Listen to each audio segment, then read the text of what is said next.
Oh my god.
Okay, here we go, here we go, here we go.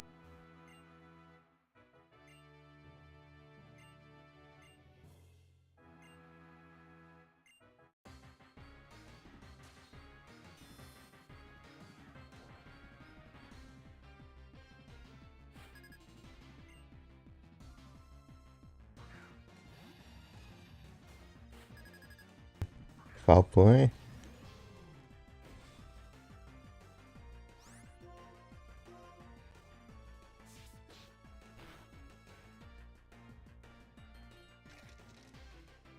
I resist this, right?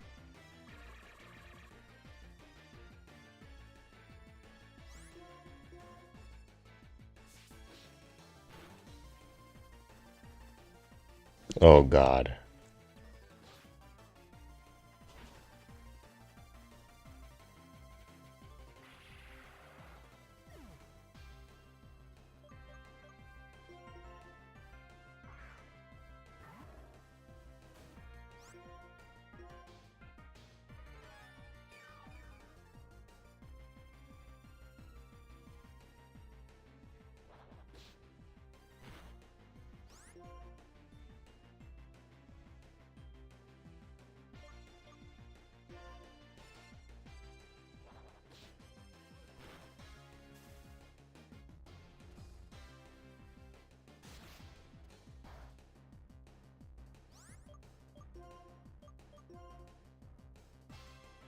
Wait.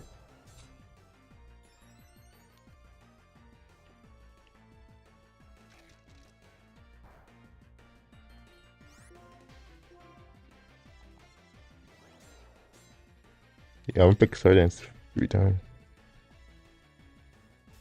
Okay, okay, this might be it. Let me hit it one more time.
He's faster than me.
Oh no, he has to die from this. This has to one tap him.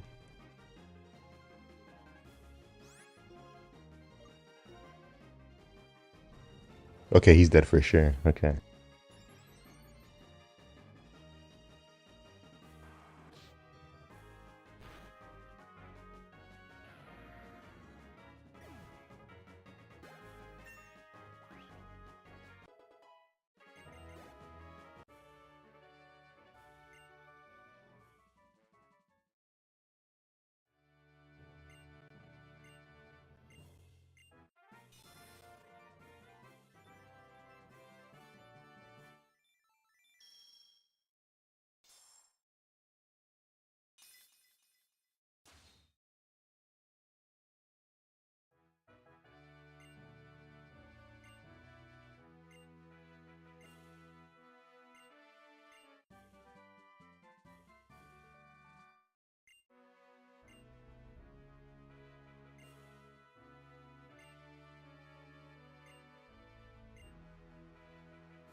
Oh, hello, hello.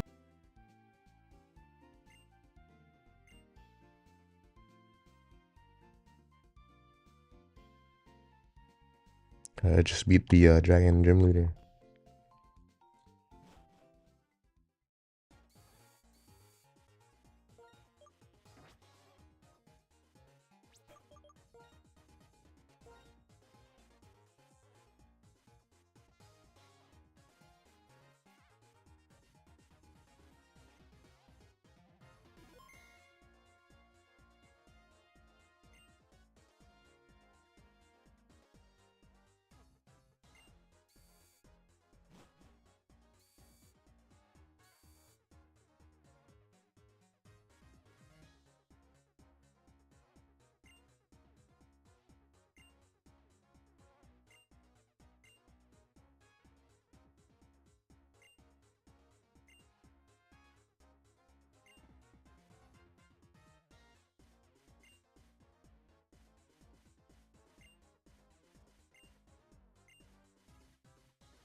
Wait, they have a battleship?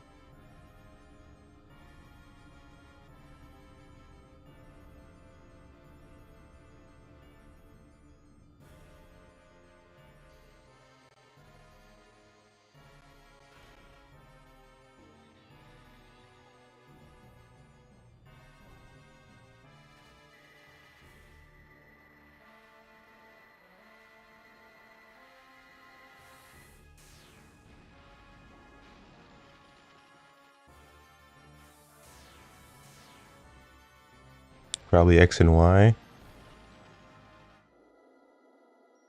Or just shooting. There's flying ships in Pokemon?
Yeah, what game do you want? Yeah.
Oh, what game do you want? Yeah, you can make a pitch.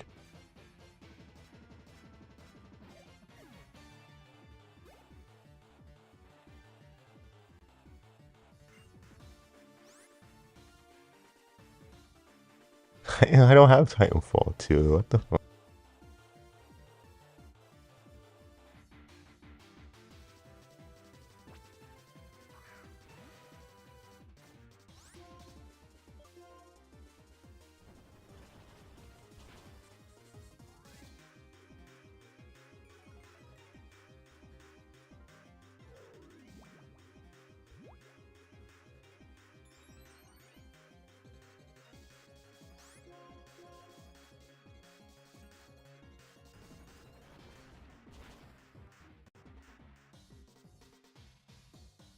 When I Titanfall 1, just straight to 2?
What?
What? What question?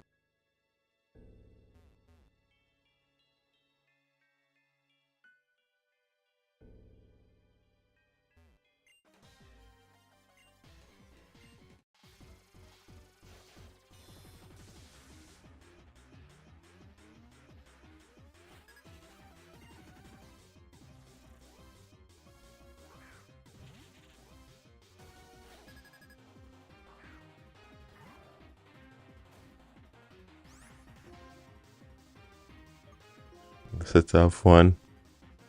What's a tough one? What would be Hollow Knight?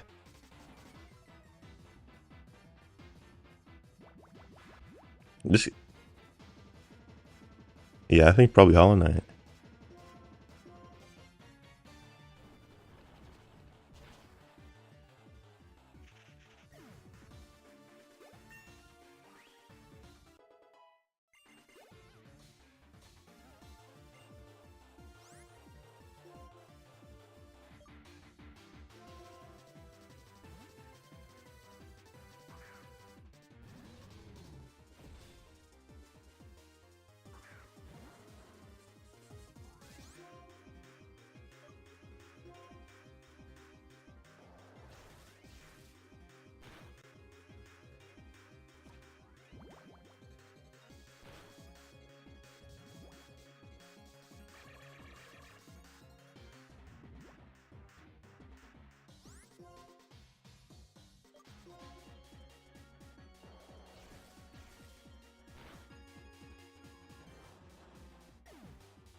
Hollow Knight Silk Song?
I hate the.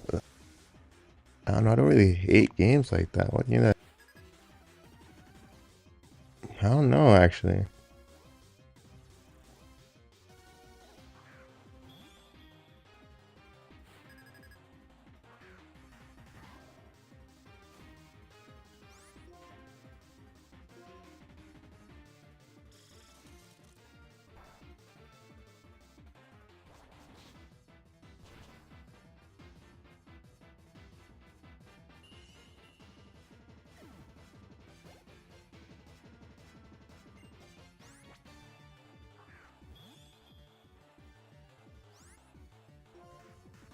Man, I don't think I really like actually hated a game that much.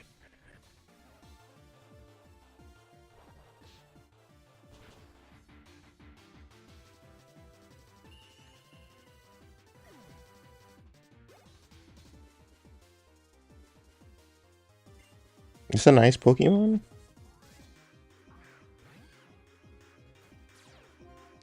What's pressure? Oh, it takes more PP, yeah. Wait, this guy's just dead, right? This is normal. I resist this.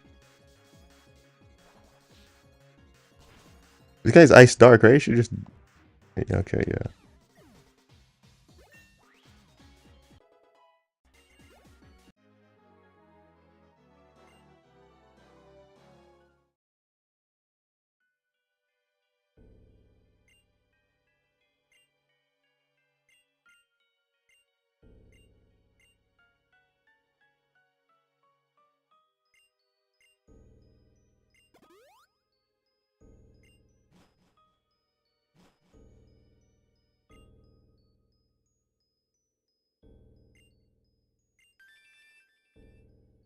Oh, teenage splicers! Oh my god.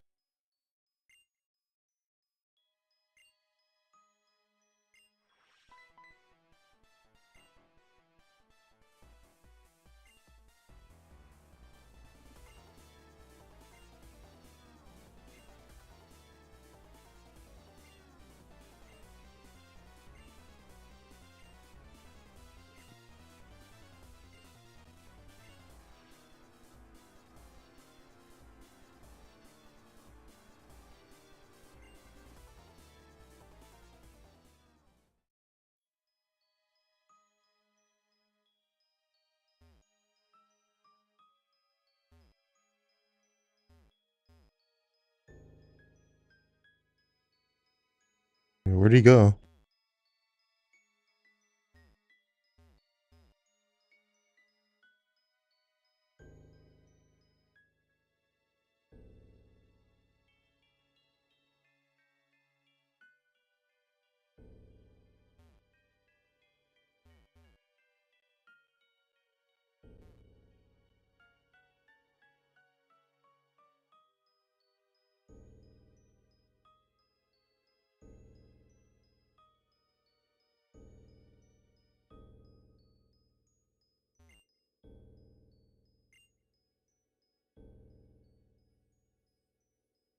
Yeah, he can make. Yeah.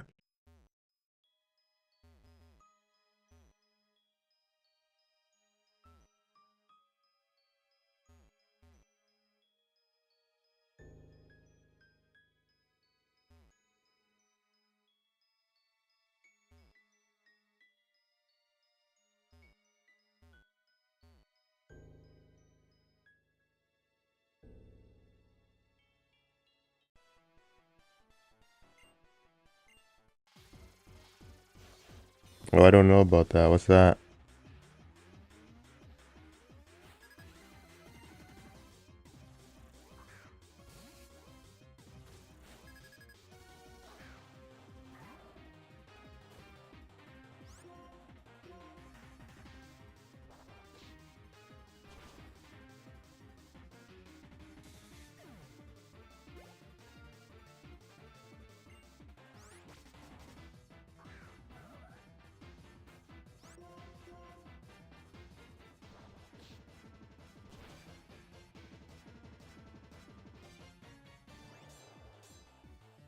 Okay. Swords dance.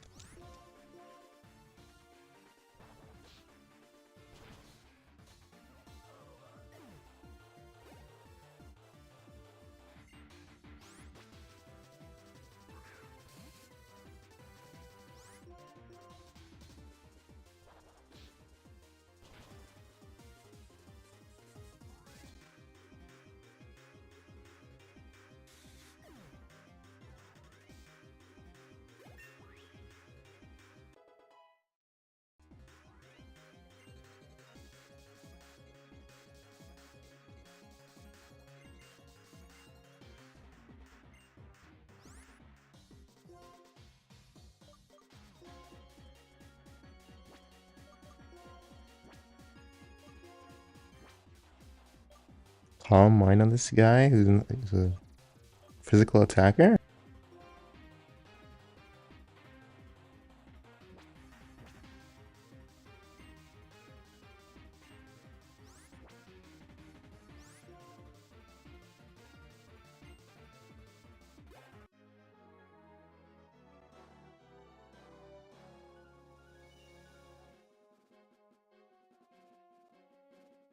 Oh, well, I'm poor anyway. I can't buy it.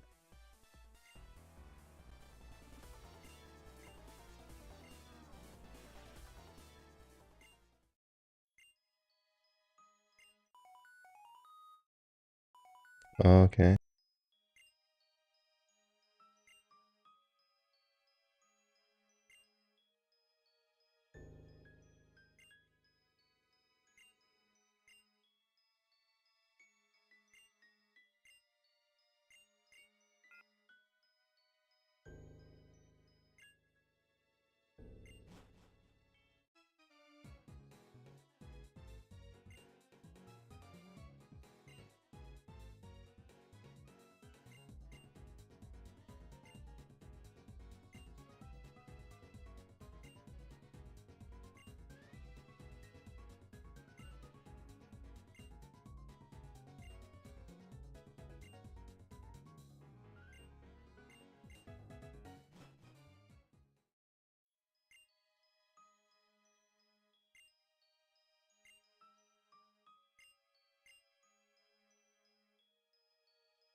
Good night, good night. Yeah.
Oh my god.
Wow.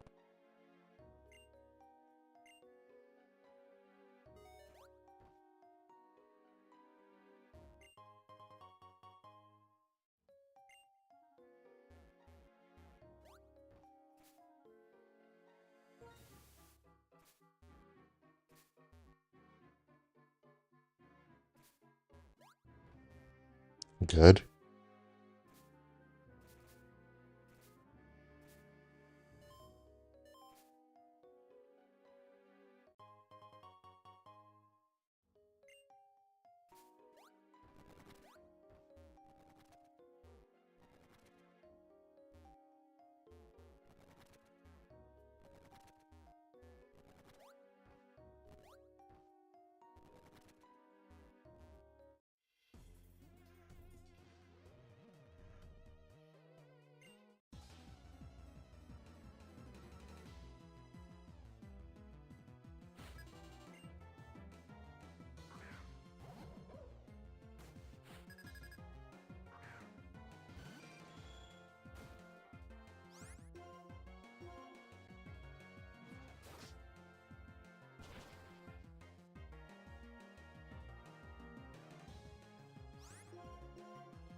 Oh no.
What do you want me to do?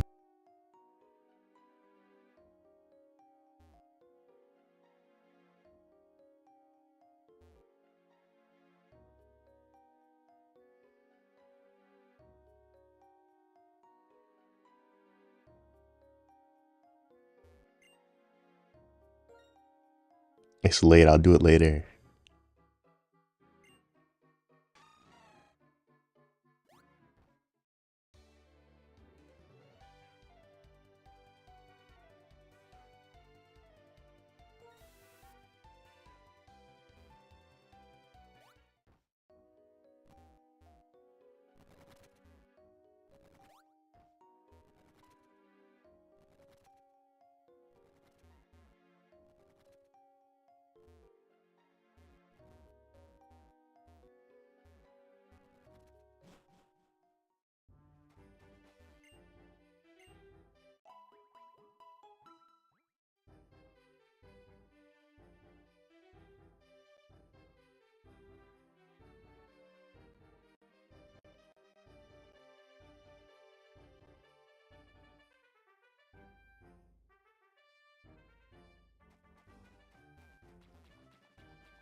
What?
Hello?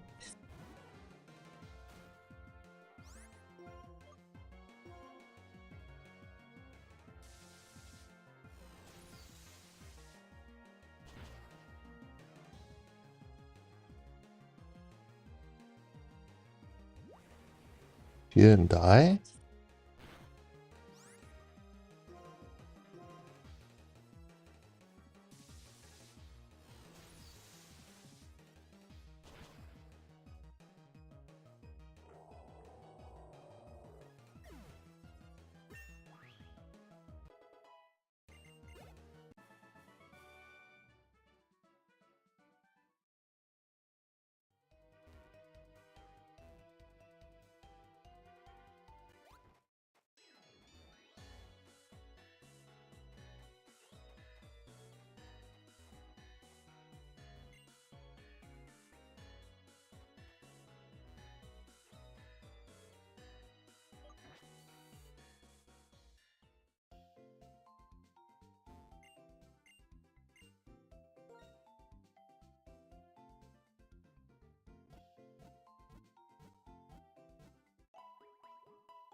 Why am I doing this?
This isn't a video I really wanted to make, but after watching everybody react to Voice of Reason, I think that this needs to be said because nobody said this yet, and it needs to be said. But before I jump into the meat of this video, I just want to say I'm not making this video because I'm Alex's friend and I want him to get off the hook with no consequences.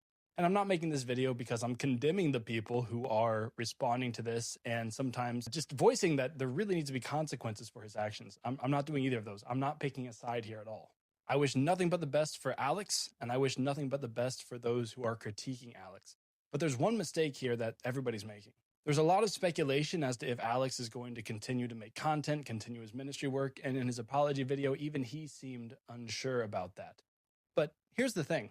In order for you to judge somebody justly, St. Thomas Aquinas says there are 3 things that are necessary. Okay, let's hear. Yeah, let's One is you hear. have to have a desire for justice. So Well, if okay. you're judging Alex and saying he ought not continue ministry because of X, Y, Z, and you're a Protestant, let's say, and you just hate the fact that he preaches Catholicism and you just want to see him get what's coming He's to him, swooping. you just want to see him get smacked down, and you don't have a desire for honest, God-loving Hear that, Tape? justice, You need then justice, your Tape. judgment is evil. It's vitiated. Yes, Catholicism Tape. That's doesn't you. have morality. There's something called the principle of the integral good, which means in order for an action to be good, all of its parts have to be good. If you do the right thing for the wrong reason, it's a bad action. So if you make a correct judgment about Alex for the wrong reason, for vindication or revenge or something like this, because you just don't like him, then it's a bad action. And I feel like a lot of people out there who are responding to this don't have channels as big as Alex's. They're envious. And they kind of see Alex's downfall as, yes, finally, that guy who had what I wanted, he got what's coming to him.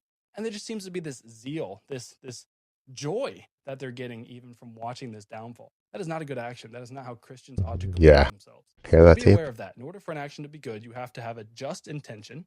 You have to have the authority to judge. So this is the second part St. Thomas lays out. You have to have a just intention. You have to have the authority to judge. If I walked into a supermarket and your kids, let's say you had a 4-year-old, your 4-year-old is throwing a temper tantrum in the cookie aisle because he can't get the Oreos he wants. It's not my job, and I actually cannot ground your kid and tell your kid you're being a little brat and you're going home and you're not going to play video games for a week and you're going to bed right at this time. I don't have the authority to do that. I can't make that judgment.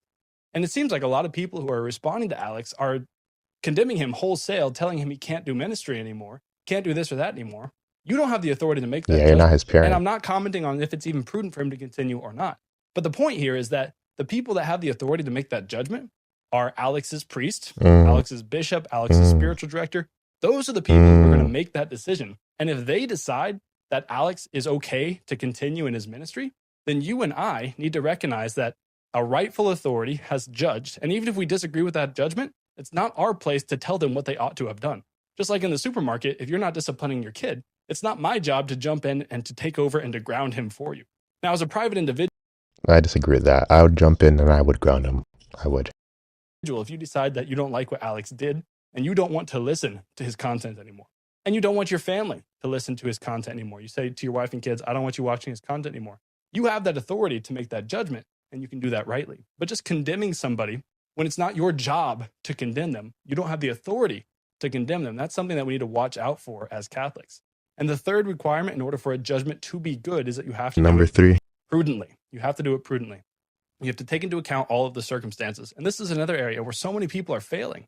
Look, guys, Alex is a brother, and he made a mistake, and he fell.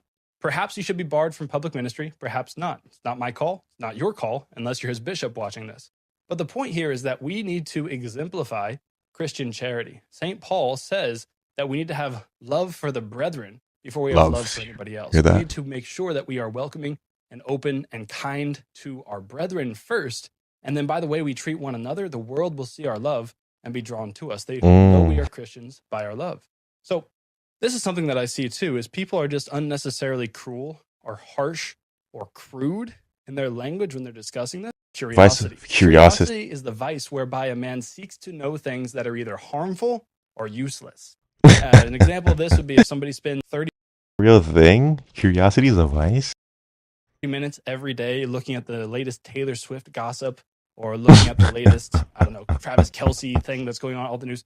These things are not useful for you as a human person. If you're a husband and a father, you need to make sure that you're spending your time consuming information that's going to make you a better husband, and a better father. This is divisive curiosity. It's where people waste time scrolling through Instagram, scrolling through TikTok, consuming all this data that doesn't help them become better Christians. If this Alex thing doesn't help you to become a better, well-informed Christian, then you need to stop caring about it. Consume content that's going to help you to become the man or the woman that God is calling you to be. And I know perhaps it sounds hypocritical because I'm literally making a video about this right now. He was in a hurry, and because I guess it was raining, he wanted to get this undercover. So you weren't here when Dylan came down here? He's a friend of mine. Sure. You don't get rid of friends. This is Jim Brenner, a farmer living in the remote Utah desert. Police don't know it yet, but he's showing them the exact building where a missing teenager was murdered just days earlier. 19-year-old Dylan Rounds had left his family to go work on his farm, but after being spotted buying supplies at a local shop, he would vanish without a trace. Strangely, no one in the small, quiet town seemed surprised. Apparently, this was not uncommon. I told that kid to stay the hell out of Montello. But that whole town, it's a crazy place. Some other guy pointed a gun in my freaking face. As days stretched into weeks, detectives chased a mounting list of suspects: thieves, violent criminals, drug dealers. Yet from the very beginning, the truth was there, hidden in plain sight by someone nobody suspected.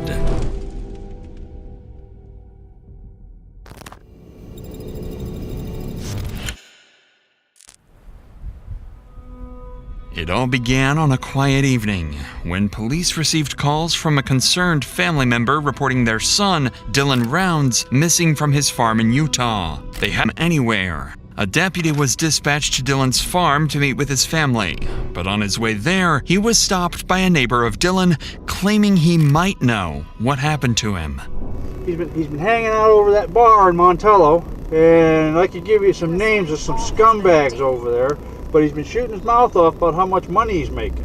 And there's one guy, Chase Ventura. He's over there, and he can do anything he wants. He's been robbing, stealing, and everything, and the Elko County Sheriff won't do anything about it. And if you talk to his mother, she knows more about it. But he run into Chase on the Tacoma Road the other day, and Chase kind of scared him a little bit. What's your last name again, Jim? Brenner, Jim Brenner. Well, I'll let you get down there before they disturb the crime scene. Okay, thank you. As the conversation ended, Jim Brenner's strange remark about a crime scene left the deputy curious, since no crime was yet confirmed. It was an unsettling comment that would soon become a disturbing reality. Oh, I smell something. There's something dead in there. For now, though, the deputy took note of this information and continued towards Dylan's farm to speak with his family.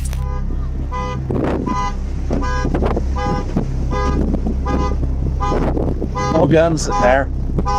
No guns in there? Like he said, he has a 40 that he puts in the door or the side.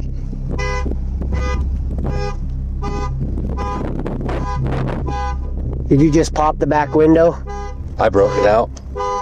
At first glance, Dylan's red Ford truck appeared oddly abandoned, bearing signs of minor damage. But what concerned his father the most was that Dylan's guns had mysteriously vanished from the trailer, a detail that was strange on its own.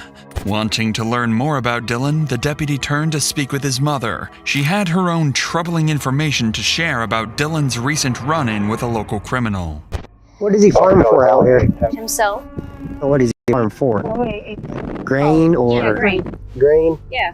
James stopped me when you guys went around me, was talking to me. He said that you knew something about a run-in he had with a guy named Chase? Yeah, on Wednesday, but they told me that's normal, so... I know a lot of the people that he named from Montello are not good people. I only know of them from what people say. Dylan's mother confirmed her son had in fact encountered Chase Venstra recently, the same person Dylan's neighbor had earlier described as a local thief and criminal. Given what the deputy learned so far, it seemed like Dylan might have unknowingly placed himself in danger.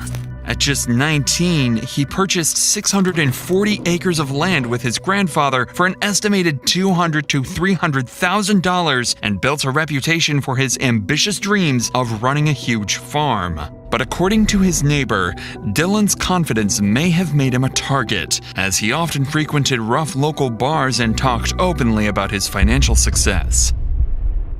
After rehashing some more details with Dylan's parents, the neighbor, Jim Brainer, and his close friend, Donald Hately, arrived to help. Both men knew Dylan well.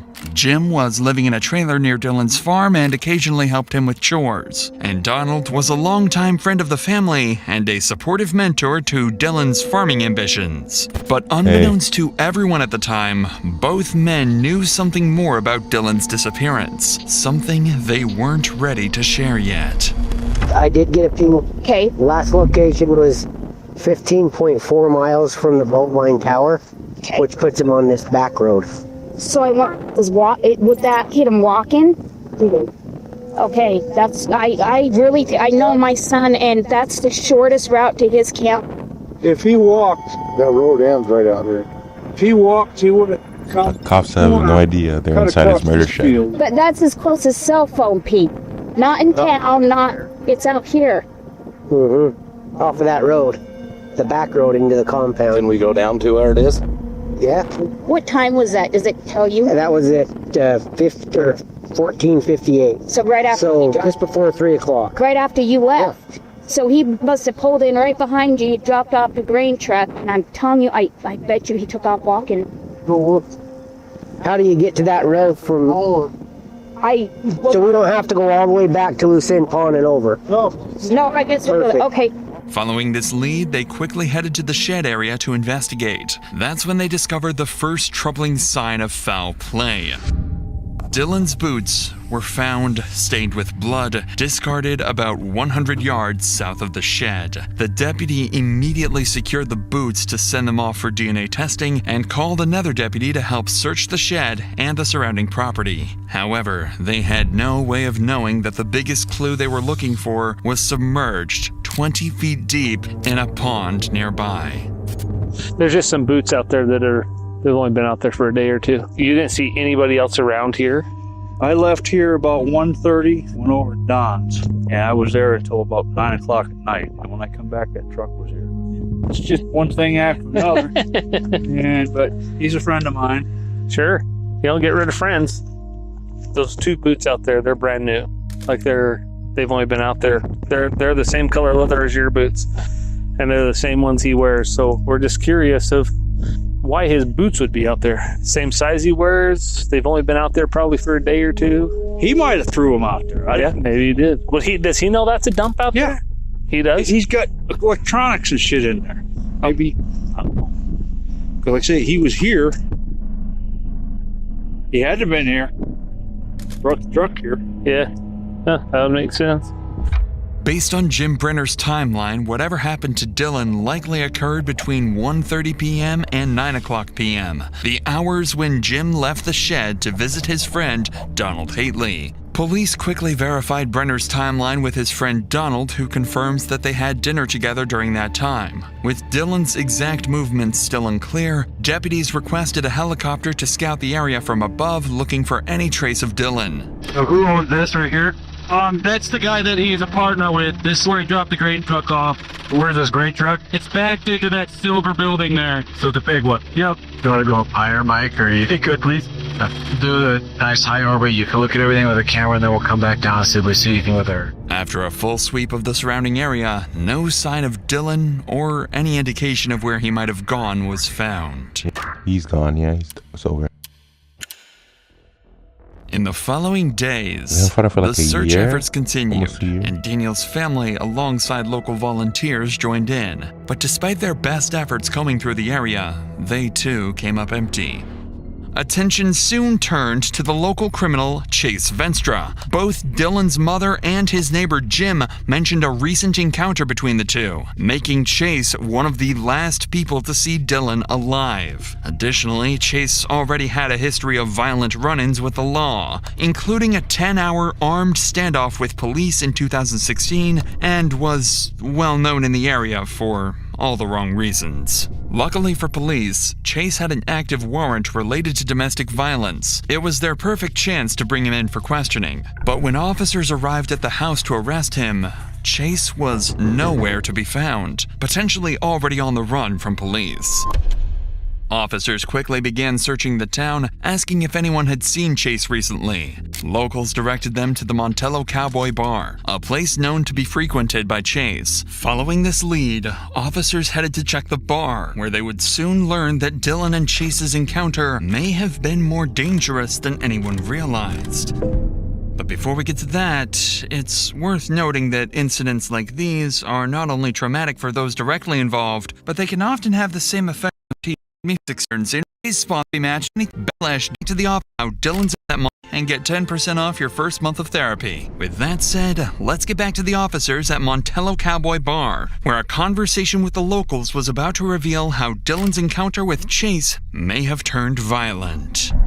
We're trying to find a kid named Dylan Rounds.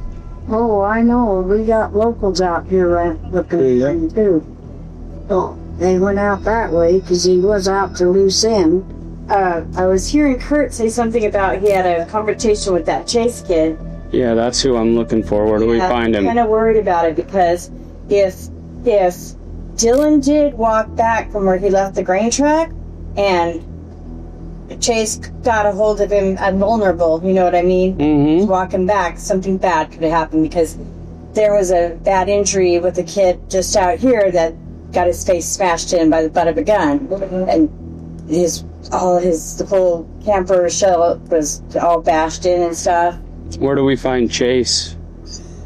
Is he from here? Does he live here? Yeah, he does. He doesn't. He's from around here. This is where he hangs out. He was staying out here, and he was... Where was he staying at? Big thief in town, and so everybody was after him, and they finally told him to get the hell out of town and stay there. Of course, he came back because he was just seen out here. The bar owner's recap only further implicated Chase Venstra, suggesting that a violent confrontation between Chase and Dylan was more likely than ever. But something else caught the officer's attention when one of the bar owners briefly mentioned another recent incident involving Chase. Sensing there might be more to this, the officer decided to pull her aside for a private conversation. At this point, police still considered Dylan's case a missing person, but what the bar owner detailed next would soon shift this case to one of potential homicide. Why was Chase and him having an issue, do you know? So Kurt told me, and I was overhearing part of the conversation, saying that Dylan was just driving down the road and Chase stopped him and said, "Hey, got some water."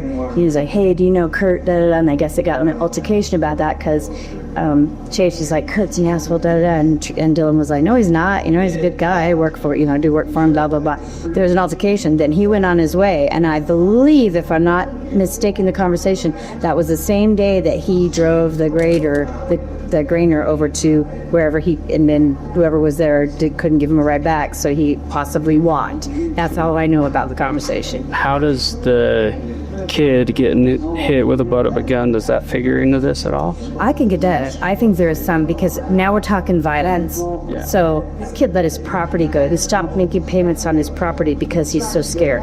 But he woke up to the butt end of a gun into his face. They smashed his camper. How old was he? I don't know, 30s. 30s. Has a family, has kids. He's out here, bought land out here, so I'm trying to homestead. He's not out here. No, or if we won't. Imagine. No, he left to be his property go, he's gone. With this troubling insight, it became clear that Chase Venstra was fully capable of extreme violence. If he attacked someone else recently, he easily could have done the same to Dylan. But what no one had realized yet was that police were looking in the wrong direction the whole time, while someone far more dangerous and guilty was hiding right under their noses. The next day, while the search for Chase continued, Dylan's family reached out to police. They were conducting their own investigation and wanted to share new information they'd uncovered. Information suggesting Chase may not have acted alone. So this is the family? Yes. Okay. So tell me again what you have suspicion to believe right now. So on 525 is when Dylan ran into Chase with the desert and called me right after. He had no shoes on. Dylan wouldn't let him take his phone or give him a ride, but he did allow him to call his dad on speakerphone in Ogden, Utah. Okay. Dylan allowed Chase. Dylan allowed Chase to, and then he gave him some coke, and then his dad called Dylan back, and Dylan sent the pin from his phone to where Chase was. Okay. So then we fast forward to 528, which was Saturday. Dylan was heard from in the morning. He talked to his grandma, and he was going to take the grain truck to the shed to put it in shelter because it was raining. Okay. So at this point, we assumed he was walking back across the desert to his camper because he didn't have a ride. This is in the middle of nowhere. Yeah. Okay. Is that how it was in? Lucin. Yeah. Okay. Okay. So then 529, they continued to look for him. 530, we all got here to Dylan's last known location in Lucin, filed the police report, got search and rescue out. That's the night we found Dylan's boots about 400 yards from where his last known location was, tossed out behind a dirt pile, just out in the desert. So then today we kept searching, and that's when these guys got us the information, about 3 o'clock today? We know that this Robert guy took Chase out to the desert where Dylan is the day Dylan went missing. The man Dylan's mother mentioned would turn out to be Robert Aviles. He had an active arrest warrant and reportedly gave Chase Venstra a ride to Dylan's place on the day he disappeared. The family also suspected that Chase could be at Robert's house, so finding him became a priority in locating their prime suspect and hopefully Dylan himself. Officers quickly moved to track down Robert Aviles, and their first stop was Robert's residence, where they came into contact with his mother. Singing in danger. I don't know who that would be. Okay. I'm sorry, but I have no idea. He's supposed to be hanging out with a guy named Chase. And Robert. Okay, I don't know. Chase might have an idea, but my son's been homesick. Okay. And he's been in bed all day, and he's been home all night. I don't know. I'm just wondering. So who's all in your house? Nobody. Nobody's in there right now? No. My son is in his trailer. And where's that at? In the backyard. In the backyard? Yeah. Well, we're just trying to find it. And no one came home with him. So. Nobody came home with him? No. Okay. Is Chase here? No. I don't let Chase on my property after I found him inside my home when I was at home. We were told that there's possibly a kidnapping. Missing kid. Oh, being here. Yeah, no. Hostage, you can feel free to look around. Hostage if you situation? Like he's not being... No. See, that's why we're here, ma'am. I'm not about a car. Look around if you want to. But there's no one here but my son, and he's sleeping. After speaking with Robert's mother, officers conducted a thorough search of the property, but found no sign of Dylan or Chase. But they soon located Robert inside his trailer, and he was quickly arrested and transported to the police station for questioning. When detectives placed Robert in the interrogation room, they expected resistance and lies, but instead, Robert didn't hold back. So you said that Chase had taken guns from somebody. Did he admit to you, like, where he got his guns? No, this is what I thought he got arrested for the first time. What he was in jail for when I came back. I asked Chase that. I was like, hey, man, I heard you got arrested. He's like, nah, that's just all Montello gossip, blah, blah, blah, blah, blah, right? So I'm kind of weary after giving him a ride. I tried to show one of my mom's friends, been out there in the community for a long time. He gave me his scenario. He thinks Chase did it too, okay? Now, I don't know the time frames because I'm not good with time like I told you guys. I did the best I could by contacting the store lady and asking her what day I gave Chase a ride. You know, because I didn't even know what day I gave Chase a ride. I didn't even know what day the kid came up missing. I didn't even know there was a kid missing until the Nevada police came knocking on our door wanting to search our residence. You know what I mean? And that's the truth. Although Robert admitted giving Chase Venstra a ride, he couldn't provide any clear information on Chase's current whereabouts and maintained his innocence throughout the rest of his interview. However, Robert made one thing clear. He believed Chase was involved and might have even killed Dylan. The following night, something strange happened at Dylan's trailer in the Lucent Desert. It seemed someone had quietly returned and tampered with items inside. An officer was quickly sent out to photograph and document the scene, accompanied by Dylan's father, who'd share more details about the troubling discovery. Okay, the shotgun is in a house in Rigby. Okay. That is my grandfather's that I bought, and he has a room up there, and that was the 40. It's not in here. We looked in his camper, didn't find it. No key fob for the truck, so when I broke the window, the alarm went off, we undid the battery. No key fob. We looked in his camper and all the cupboards and stuff, looked in the bathroom, nothing. My mother came here, she has real bad arthritis, my sister was here, we were all out searching. She used the bathroom. Dylan hadn't flushed it, just in here, it's really nasty. So my sister went in and cleaned it, still no gun. Later, my son and JD came in and the gun was sitting on a sink. It's outside of the bathroom, but right by the bathroom door where the toilet and the shower is the sink, but it's not in the bathroom. The gun was sitting right there with the clip outside of it. Okay. Sitting there. So my son and JD didn't think much of it. They grabbed the gun, put it in my truck. I didn't think much of it. Oh, they found the gun. I don't know. Then we started realizing that it wasn't there when my sister cleaned the bathroom for my mom to use and all that, and it was there. This discovery was an alarming indication that someone was actively trying to cover up their involvement in Dylan's disappearance. But his father had one more thing to share. Something about an old confrontation with someone police hadn't yet fully considered in their investigation. What was Chase's ties to out here? I don't know about Chase. Okay. Hardly any. But the whole town knows him. And that whole town, it's a crazy place. They're just all they're all nutty for one thing. Mm-hmm. The only people that I know of that really were in contact with Dylan is I hear the Chase guy, I didn't know it. But Don and Jim. Jim was the guy the place you guys were at. Okay. Jim came out here and helped. Jim came to Rigby, where I live. I live in Rigby in Idaho Falls area. Dylan bought 800 pigs or something from the Midwest when the pandemic hit, whatever, the corona.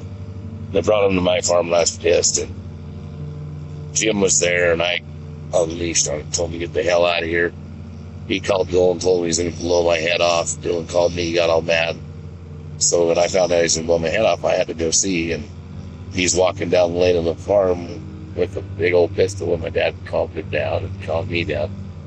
Then he came back this winter to my shop to work on that seed truck. Fine, everything was fine, and I realized it's Dylan's friend. I'm not going to worry about this, you know what I mean? I got to bend ties with myself.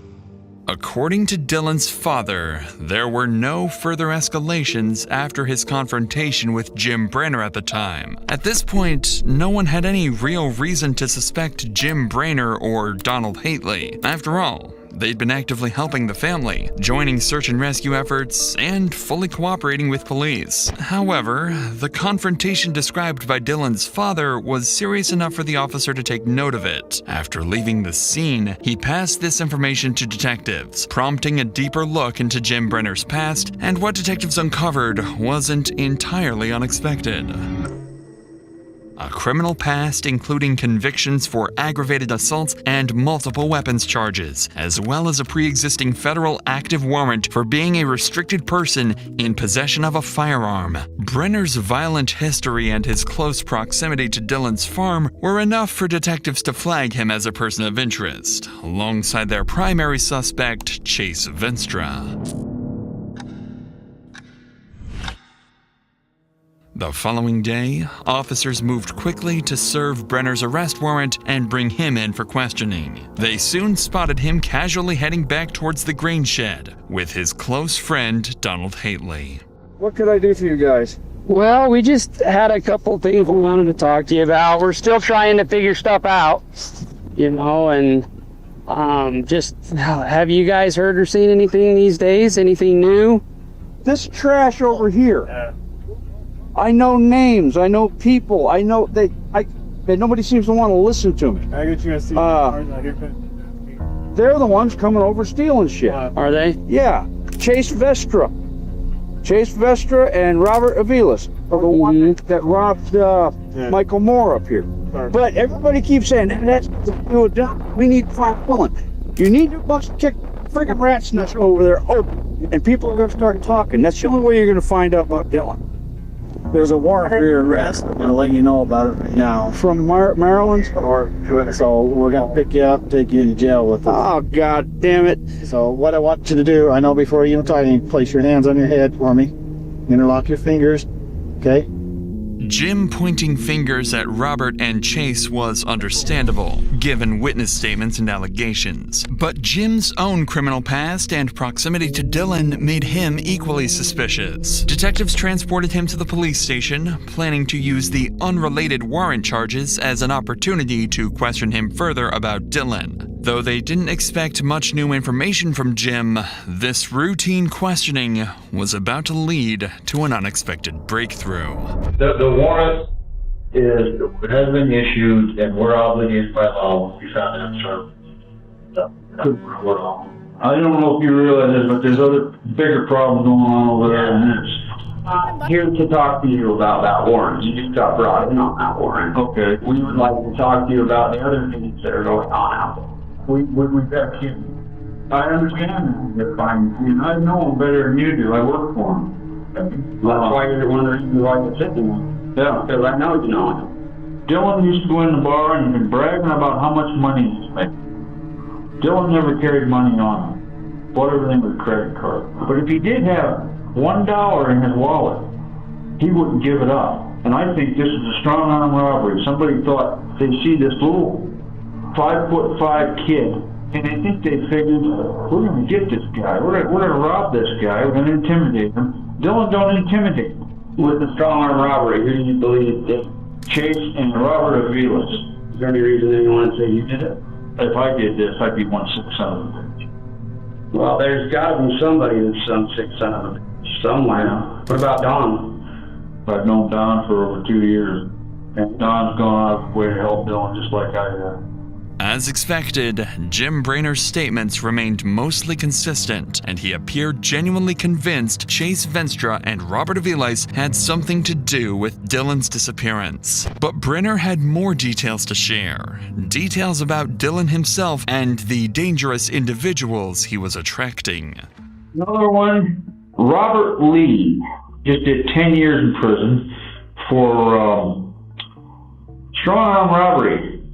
And lo and behold, about 3 weeks ago, a fellow from Salt Lake that bought 10 acres of land over in Montello, 2 guys went into his trailer, beat him up with a pistol, whipped him, robbed him, took his cell phone, and made it so his vehicle wouldn't run. He had to walk into town to call the police. There's a lot of shit going on in Montello. Is he the one that they talk about being pistol whipped with the butt of a gun? Is that the one? Is that somebody different? I think it's the same person. Brenner would go on to mention several other people, mostly convicted criminals from the area who could have had strong motives to rob or even kill Dylan. Clearly, he wasn't exactly narrowing things down for detectives, but at least he appeared fully cooperative. However, in just moments, Brenner would let something slip. Something that would unintentionally place him right at the center of the suspect pool. Dylan's the shy kid. His world revolves around tractors, farming.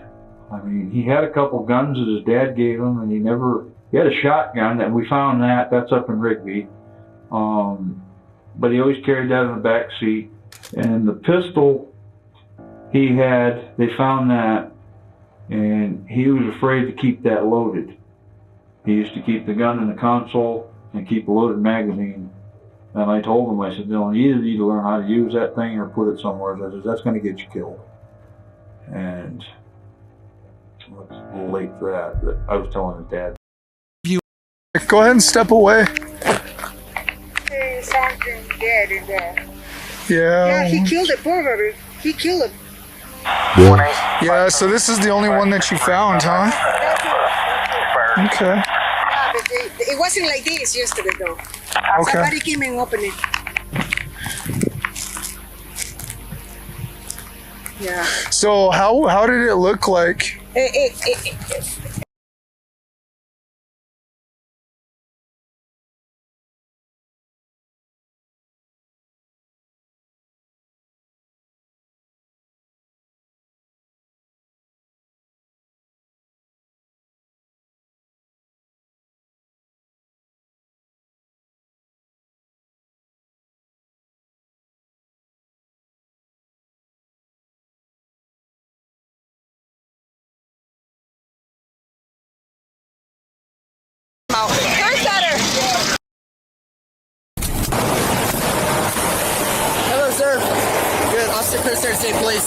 used for a stop was left lane use. You're going to see another sign. I think you passed another one. But yeah, in Michigan, when there's more than 2 lanes of travel, you can't be in that left lane. Do you have your driver's license, registration, insurance, paperwork? Where are you coming from? Ohio. Okay. I know that, man. I seen that lady just pointing at me like, oh, the driver? She's probably telling you I was behind you. Is that in the whole state of Yeah, from Michigan, yeah.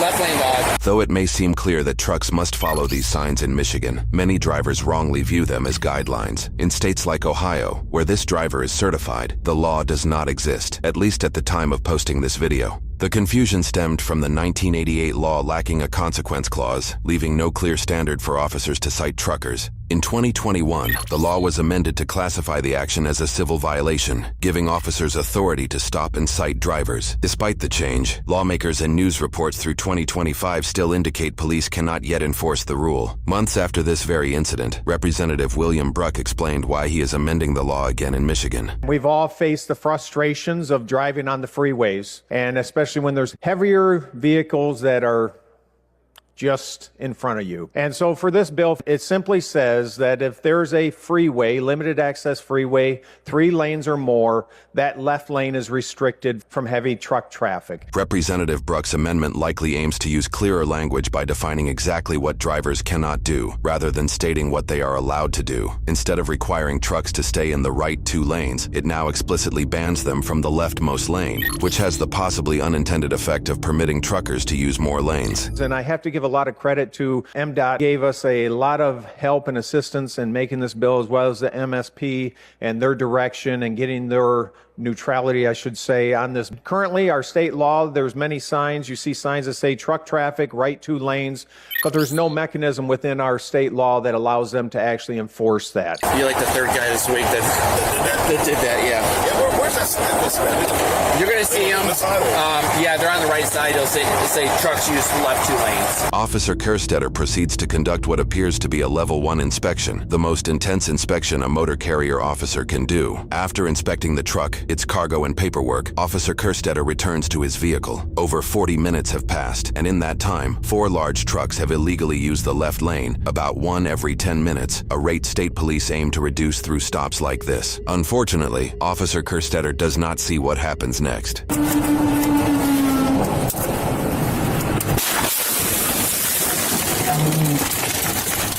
The crash is also captured by a civilian dashcam, footage we will break down later on. Immediately after the crash, multiple civilian drivers pull over to assist. About 3.5 minutes later, Motor Carrier Officer Sergeant Ramsden, who is Kerstetter's supervisor, arrives on scene.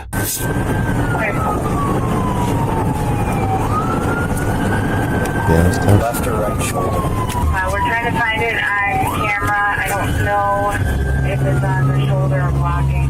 We're firing EMS on the way. We possibly have an unconscious officer out there and another caller stating someone's having a seizure. Right shoulder, gonna have both lanes, middle and right. What? Bad shape. Both in here? Both in here. 1 in here and then a trooper. Yeah, we'll get to that. Hey. Damn radio. 2291. I'm gonna need some EMS, and I'm gonna need it fast. Granite, we have fire and EMS on the way.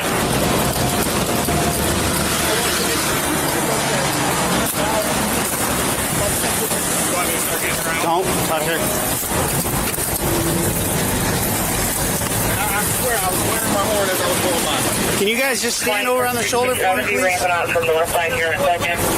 Can you stand on the shoulder for me? I don't need any explanation now. Is there on off duty? Okay. You want help? Nope. Nope. Okay. Dan, can you hear me? Dan, look at me. Dan.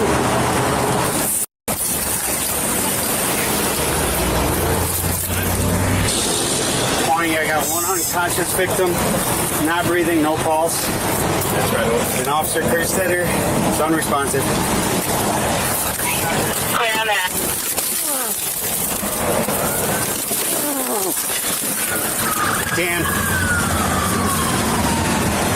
Dan, look at me. Can you hear me? I'm gonna tilt your head up, okay, buddy? For the next several minutes, Sergeant Ramsden continues to communicate with Kerstetter, who is breathing but unresponsive. Stay with me, bud. Stay with me. What do you need? I need EMS. I'm just holding C-spine. No. Me, bud. Hey, there's someone in this town. There's no pulse. 2194, you put me rolling that way. 2191, same traffic. For all troopers that are responding, try to keep that freeway open as much as possible for right now so we can get medical personnel to the officer. Gotta keep breathing for me, okay? I don't know how we're gonna get him out of here. Is he breathing? Can't get him out. Is he breathing? He's breathing. She's not. 20, we're gonna need fire for extrication. We can't get Officer Kerstetter out. Clear. Fire and EMS are on the way. CPR is in progress. Hey! There's an AED in the back of my car. All right. Dan. Okay. You got nothing? No, her eyes are wide open. Fire EMS are coming up the whole plane northbound. Put them out behind you guys. Just not responsive. He's breathing. He's just not responsive. Hey, true. Where's your guys' fire extinguisher? Because that's starting on fire. I'll get it. Look, Dan, look at me. Keep your eyes open, okay?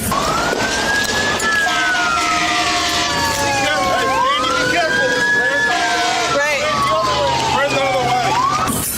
Somebody fan that away. Hey, where's all the way? Emergency medical services arrives roughly 11 minutes after the crash. Seriously? All right, we gotta stop at the fire extinguisher for a minute. He can't breathe. No pulse, not breathing. He's still breathing, unresponsive. Can't get him out. Kerstetter, come on, buddy. Hey, sir. You said no pulse? 2218, like 1277 responsive. I just alerted AR-25 to this. He would like the first AI there to give him a call. Doing a great job. Come on. Stay away. I got him. Stay away. Come on, stay away. Stay away. Take him on, trooper. 2218, open airport.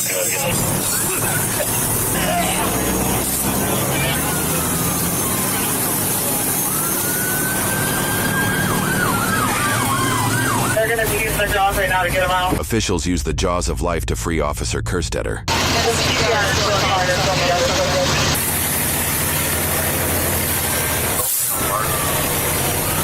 Right here. Can we get that rig up here? Yeah, I'm good, man. I'm good, thanks. We did pull her out, but her eyes stayed open. We started CPR, but I had no pulse when I checked her. Okay. That's why I went to the other guy.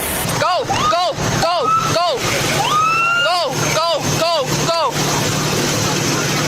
Bring him right up here. Bring him right. He's not going to get out that way. They're not. Bring him right up here. EMS. Come here. Come here. Come here. Bring him right up here. 2207, It's one of my guys, too. I supervise him. Do you guys have a preferred hospital for your guys? Hold on, Dearborn. Dearborn? You don't know how to get there? I know how to get to Dearborn. I'm not better than receiving, though.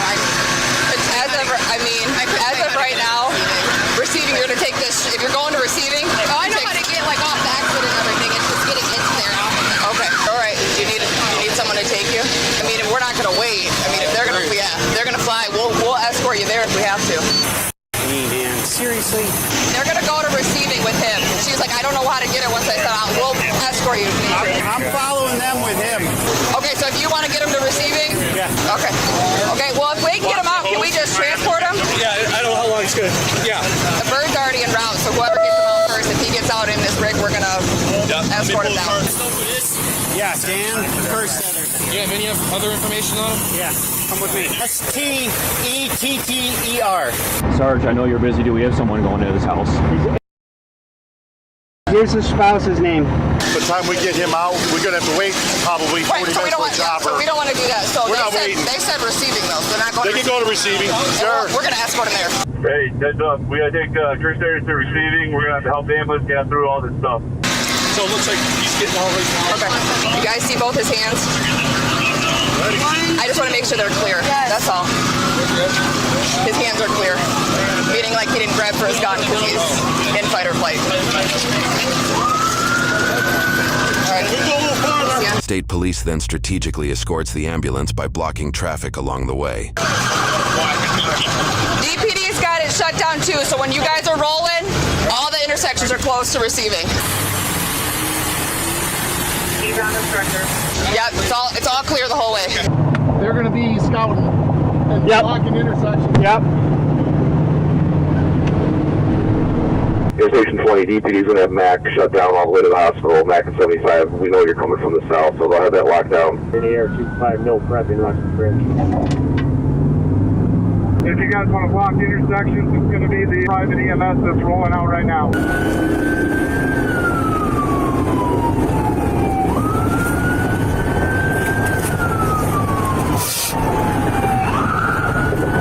While Sergeant Ramsden helps escort the ambulance, Officer English stays on scene to gather more information. Go, go, go! Got it.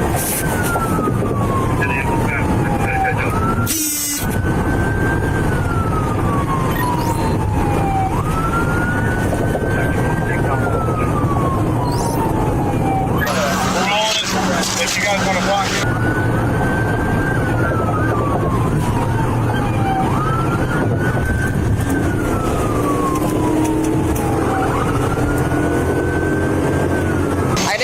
Other gun, that's what I was looking for. Doesn't matter.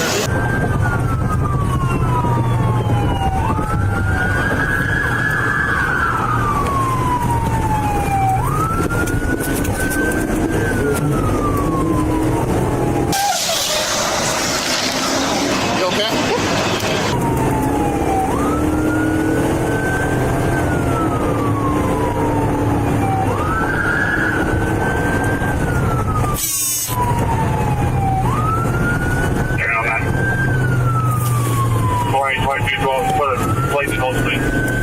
She didn't break at all.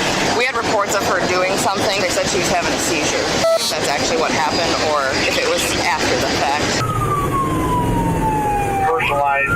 Keep down, Adam. Keep down. You can have Mary 4. Tatum 4.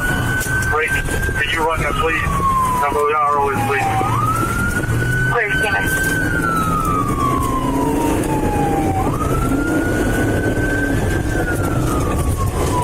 Did you see anything with her? She never hold her steering wheel, especially left arm. It was like crooked like this way, and she was like holding this arm like all the way she was hitting the curb. I watched her for about like maybe 10 to 15 seconds. Right, but so she hit the left wall or the right wall? No, she veered from the left. In front of me, I braked. Okay. She went all the way over.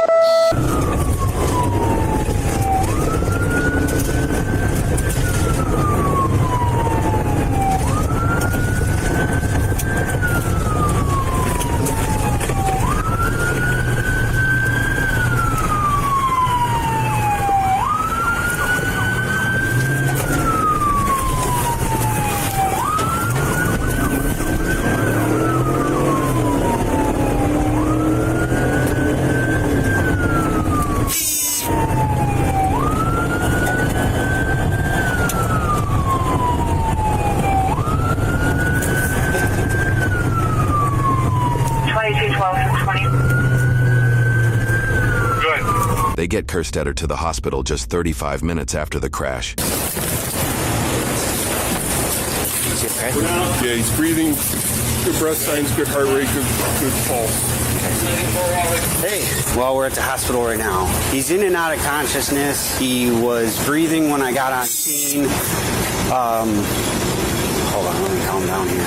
Kerstetter's car is just squished. The rear of the car was to the back of his seat. I couldn't even associate where his seatbelt was. He couldn't keep his eyes open. I still keep the emergency records for all my guys in my OneDrive. I knew that would pay off someday because I had all his information, including his blood type. The wake response. So you responded to anything Because he like squish his skull in the back right here, so unless that's just like tissue or something. I don't know. The rear of his patrol car was right behind his head, so. Despite early hopes, Officer Daniel Kerstetter passed away 2 days later after his family chose to end life support and donate his organs. Reports show the woman in the white SUV. So unless that's just like tissue or something. So you responded to anything Because he like squish his skull in the back right here, so unless that's just like tissue or something. I don't know. The rear of his patrol car was right behind his head, so. Despite early hopes, Officer Daniel Kerstetter passed away 2 days later after his family chose to end life support and donate his organs. Reports show the woman in the white SUV likely had a seizure before the crash and died on impact. The driver was on a video call at the time with her phone mounted. Through the call, her friend witnessed her eyes roll back before she began shaking and crashed. The friend ended the call, dialed 911, and then contacted the woman's husband, who later arrived at the scene. Her husband's on his way here from Southgate, trying to get through all this traffic. I don't know if you guys want. I don't know what he's driving. I don't know if he's going to try to flip around and hop the wall or whatnot. Southgate has him stopped? Southgate PD's got it directed. Okay. I know.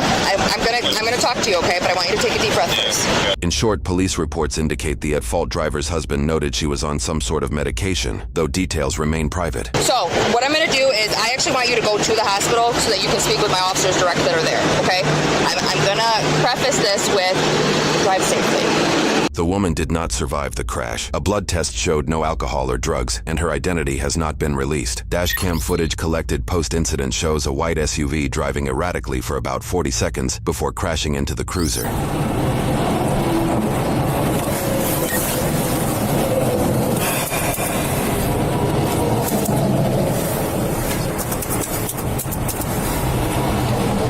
God damn it.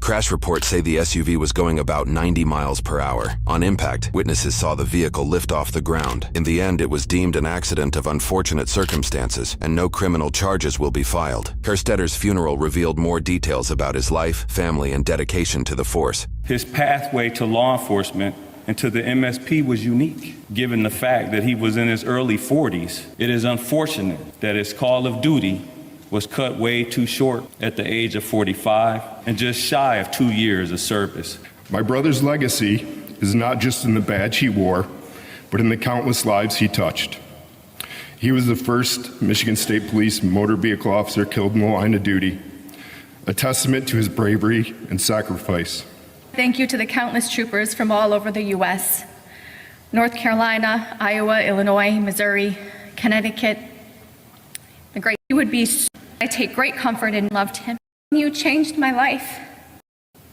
But I promise you, baby, your children will never forget. In lieu of donating to the family, online obituaries direct support to the Michigan State Police Troopers Association. A link to that organization can be found. A seizure behind the wheel turns a moving car into a 4,000-pound missile, and no amount of training or awareness can stop what you can't see coming. That's the silent danger officers face every single day on the roadside. Not just criminals, not just recklessness, but the unpredictable. Some jurisdictions are still pretending it's 1995, but what if we stopped pretending, and what if we took the concept of officer safety beyond thoughts and prayers and turned it into policy and infrastructure? Well, that's exactly what Minnesota did. Instead of reacting to tragedy, they invested in prevention. They built a 911 system that's fully integrated with more than 1,500 live traffic cameras, allowing dispatchers to see what's coming before it hits and alert troopers of real-time hazards fast. 51 behind you. Were you hit? Holy cow, that was close, but no, I was not. Okay. 1026. I got 80. 80. Just got hit. Think about that. More cameras per person than any other state. Not to spy, not to ticket, but to protect. And I love that Minnesota did this, but across the country, we let tradition kill our officers and we treat highway patrol like it's just another job, instead of the high-risk operation it actually is. We rely on thin paint lines and good luck, while people like Officer Kirkstetter tried to fight a war against time and outdated systems. If we can put cameras in retail stores and drive-thrus, why not on every highway? If we can monitor traffic flow for convenience, why not safety? We've got the technology. What we're lacking is the urgency, and urgency should never arrive after the funeral. Because if we have the power to see danger coming, then we have the responsibility to act before it arrives. The question is, will we act before the next knock on the door?